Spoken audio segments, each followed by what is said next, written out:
birababaje rero kubatizwa muri Yorodani bikerekana icyo utarabacyo. Uriya mubatizo, umubatizo amazi amaraho imbyiro ntamaraho icyaha. Cyereka mubanje kugira Yesu mu bwonko bwanyu ni mugende. None umuntu wese araza tugakubita mu mazi, tukabatiza ku gahanga, tukajyana muri Yorodani, byose ni kimwe. Hakuriye kubatizwa umubatizo nuhamye icyo umuntu yamaze kuba cyo. Nkuko nanjye ari ngombwa kugira ngo uzabone agakiza, ngomba kugira kamere y'ingiyi y'ubumana, ngomba kwigira. Ntayigize nta juru,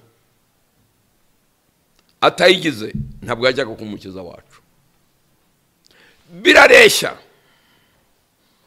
atayigize ibyo yajyaga gukora byose atabanje kubyarwa n'umuntu ntabwo yajyaga kumukiza. Nanjye nawe tutabyawe n'Imana bwa kabiri, Yohana Yesu yabwiye Nikodemu, nta juru. Ngiryo ijuru ushaka kujya mu ijuru kere kumenye kubyarwa ubwa kabiri cyari cyo, kere kubyawe n'Imana. Kubyarwa n'Imana ni iki? Nuko unyuzwa muri za ntambwe 6 tukagera ku ya 7, ukazurwa, ukemera kwakira gusa ntacyo ukoze, ukajyanwa muri biro ukigishwa, ukamenya rwose ntacyo ukoze, ntategeko kubajwe gukomeza, ukagera ubwo ibyo umaze kumenya byose bigiye mu bwonko bwawe. Ariyo nomero ya 7 yitwa kwizera. Utizera ntibishoboka ko ayinezeza. Nguko kubyarwa bwa kabiri nukugira kwizera, nukugira Yesu mu bwonko bwawe.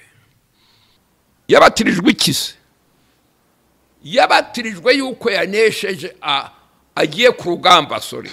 Yabatirijwe ko agiye ku rugamba, birerekanwa.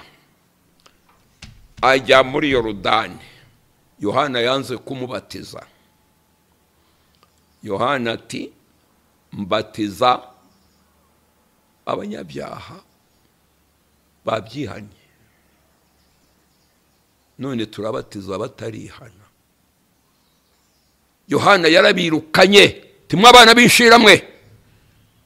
Ninde wabwiye guhunga umujinya wenda gutera? Muraza hano kubatizwa murimo Satani. Yavugaga abana b'inshira ko barimo Satani mu bwonko bwawe. Cyereka mubanje kugira Yesu mu bwonko bwanyu ni mugende. None umuntu wese araza tugakubita mu mazi, tukabatiza ku gahanga, tukajyana muri Yorodani, byose ni kimwe. Hakuriye kubatizwa umubatizo nuhamye icyo umuntu yamaze kuba cyo. Uwo muntu yamaze kwihitiramo, yagize icyo areka n'icyo agumana. Cyo ni ikibazo gikomeye cyane.